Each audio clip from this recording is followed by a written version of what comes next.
What is up, everyone? I cannot believe it has been a whole year since we set up the Blagdon No Dig Nature Pond. And I thought it'd be a perfect opportunity to film this video and fill you in on everything that's happened. There was a few comments in the last video about how it would do over the winter, how the solar pump would do, whether the plants would settle in and overwinter well. And I thought I could answer all those questions in this video, give you an update on how it's all doing, and also get this pond ready for spring and summer.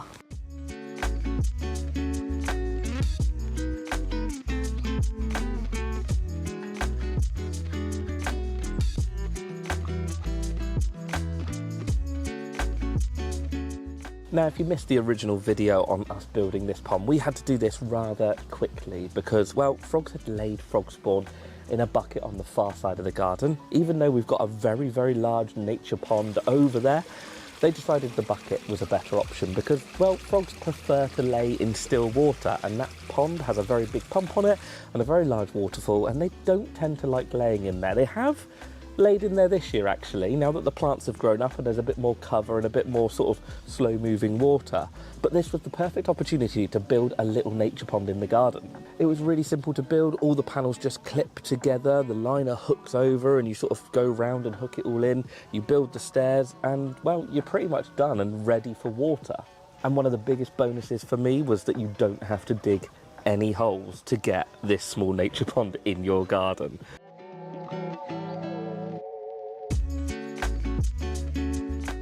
Now, I wanted to see with this pond, if we just left it alone and didn't really touch it, what it would do. And obviously we've got some very large plants in here using up nutrients, but over the winter we have pretty much left it alone. We have netted out the leaves every now and again when a few have dropped in, and we've also netted out any algae that started to grow in there, but not all of it, because obviously this is a nature pond. You want it to be natural, you want there to be food sources for the snails and the bugs, and that ultimately gives food sources for the frogs and the newts.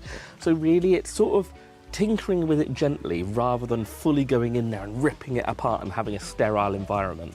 Now, the frogs have already laid in this pond this year. They have been, well, quite early. We had a few warm spells and they have got to work, and we have got a lot of frog spawn in here. So we're not going to be touching it too much again. We're just going to let it sort of progress naturally, tinker with it a little bit and let it get on its way. But there is a few additions and a few changes I want to make to it before we get into the real spring and summer. And that's some pond plants and a little bit of a clean, and to show you how that solar pump works. Now, you will have to excuse the noise in the background a little bit because we are living next to an active building site now, but it's even more reason to have a pond like this in your garden because, well, we're building on so many fields and not greenland, but, you know, we are building so much, especially in our local area. Little places like this is a real refuge for the animals. Now, the plant I want to put in this pond is a plant I have struggled to keep in this garden several times, and that is a plant called ragged robin. It's lush and beautiful, but every time I keep it, slugs eat it, snails eat it, blackbirds come in and pull bits of it out so that they can use it for their nest. Honestly, I have never had a good time with this plant, but I saw this really nice one in my local aquatic store, actually where I used to work, and I thought, you know what, let's give it another go in the nature pond and see how it goes. Now, I am going to repot it quickly. I have got one of these fabric bags. I find the fabric bags obviously keep the soil in a little bit better, so I'm going to transplant it into there and then use the mesh basket as a bit of an upstand to raise it up in the water. Now, you can see the other plants have done really well in the pond. This is corkscrew rush and I just love it. It's such a cool plant with these spiraled leaves or sticks, stems, whatever you want to call them. We've also got the optic grass in behind here, which is this really feathery one. The frogs loved sitting in that last year. They would all sit along this edge here and just sort of watch us as we were going about our day. Now, the iris hasn't done as well because I didn't pot that into soil. That was a bit of a test. And yeah, I just planted that straight into the sort of gravel mixture that I put in the bottom. It did flower last year and done okay, but obviously you can see the lack of nutrients has meant it's a little bit sort of worse for wear. And then in the pot here, I cannot remember for the life of me what I planted in here. I think this looks, hang on. Oh my word, it's aquatic mint. Do you know what? I just looking at it then, I was like, that looks like mentha. Yeah, so that is aquatic mint. Once that flowers, that will bring loads of bees and beasts to the pond because they absolutely love the smell of that. To be fair, it smells lovely when you touch it. And then in the water we have got a few sprigs of Veronica, which it sort of just floats around. You can see it throwing roots down into the water there. But you can see, or maybe you can't, the reflections are quite bad, but there is tons of frog spawn. This whole patch here is all frog spawn, that some of it's already hatched, and there's a big lump of it in underneath there. So they are loving all of these plants. Now, it is quite important when buying pond plants to check the labels or research the species you're buying. As you can see on this one here, there's loads of different zones and how deep you can have it and how much it'll grow out of the water is well worth checking on your pond plants, because marginal can mean anything from, you know, just its feet in the water to sometimes over some of the foliage. So yeah, it's always worth checking, but I'm hoping this is going to be a fairly simple task of just turning this over and transplanting it into our mesh bag, or linen bag, fabric bag, whatever you want to call it. Now, normally I would use a little bit of pond soil, because you don't want to use standard soil in your ponds because it will leach out nutrients. But I've literally got some old aquarium gravel, and I am just going to pour that in around the outsides to give it something else to root into. Obviously, I want these plants to pull nutrients from the pond as well as pull nutrients from the soil they're in. You don't want too many nutrient-rich soils in there because, well, they just won't take any nutrients out of the water, and you'll end up with a little bit of a green pond. So it's well worth mixing in a bit of gravel or a bit of sand, just so then they'll take nutrients from the water. And then lastly, I'm just going to put some pebbles in amongst the soil, because that will stop any of the frogs majorly digging into here to try and find worms and bugs and different things like that. Hopefully this might deter them enough to stop them, but a determined frog is always tricky to stop. So I'm hoping this plant can go somewhere back in here. So I've poked a few holes in the side of that basket so that if I do trap anyone or any bugs or anything down on the bottom of this pond with the basket, they can get out. I'm on the root of a plant there. I think somewhere about there.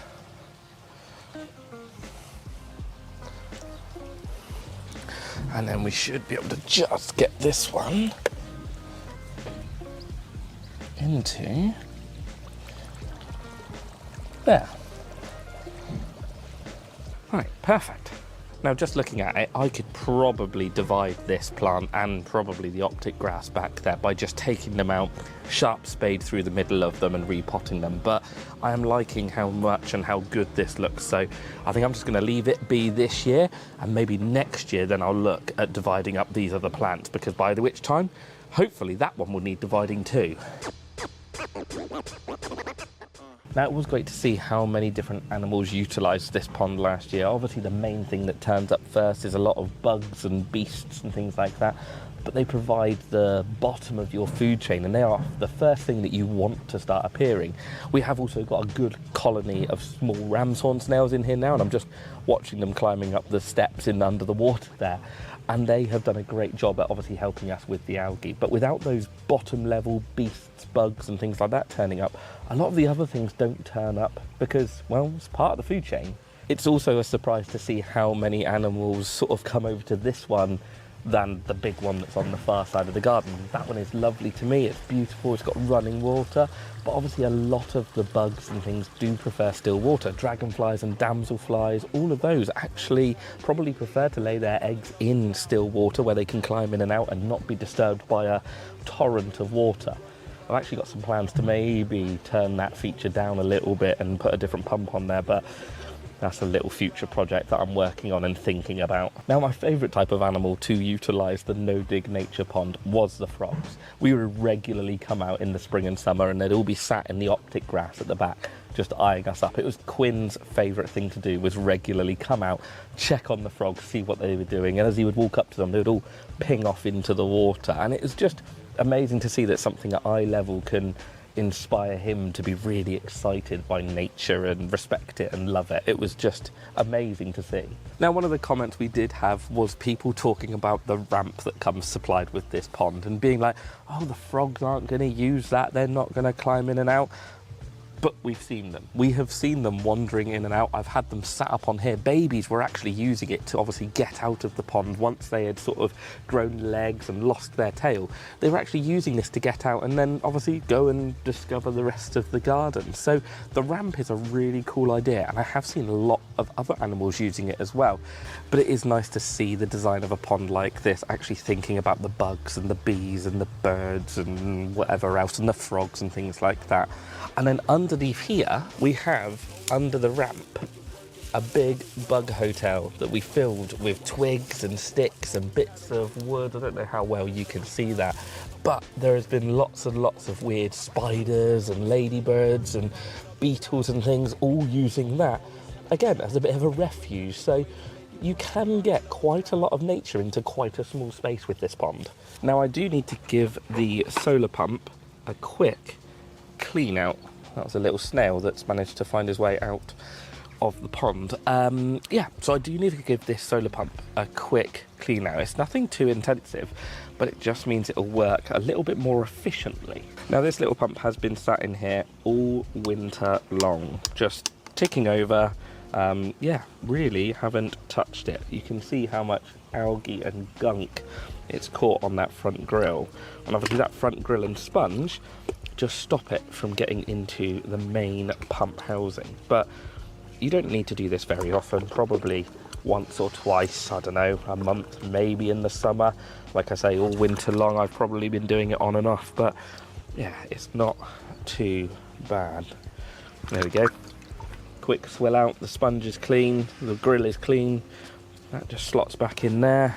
Now I'm just covering the solar panel with a little label to show you, but inside there is the impeller. That's what actually pushes the water around. Now, normally a pair of tweezers is good for this, but I haven't got one, so if I just give it a quick shake, the impeller, because it's not a strong magnet on these, the impeller falls out.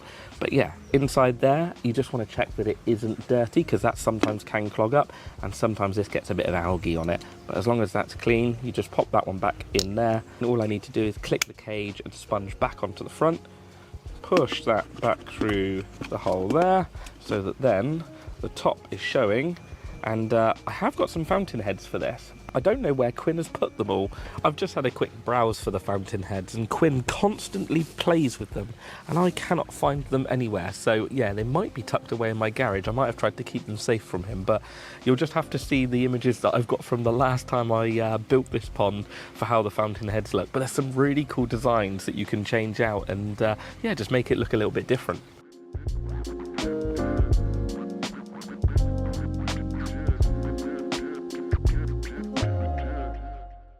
So yeah, all in all, this pond has been brilliant. It has been really nice to have it in the garden.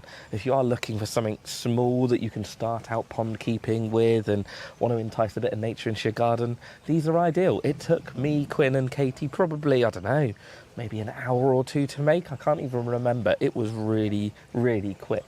And to be honest, you're seeing this at almost its worst. We are at the start of the season. A lot of the flowers, a lot of the plants haven't actually fully woken up yet, so this is only going to get better as the season goes on and we get more going on with it and more plants and more flowers. It's just going to look better. Anyway, I hope you've all enjoyed this update. It's been really good to get back out in the sunshine and start doing a little bit of pond content, start seeing the frogs and the spawn and everything starting to grow. I'm looking forward to seeing all these little guys growing up. I'm sure there'll be lots more turning up in this pond throughout this year, and I will keep you all updated on what happens and what arrives and what bugs and beasts and frogs and newts turn up. So yeah, be sure to keep following me on wherever you want to follow me, and yeah, I'll see you all in the next one.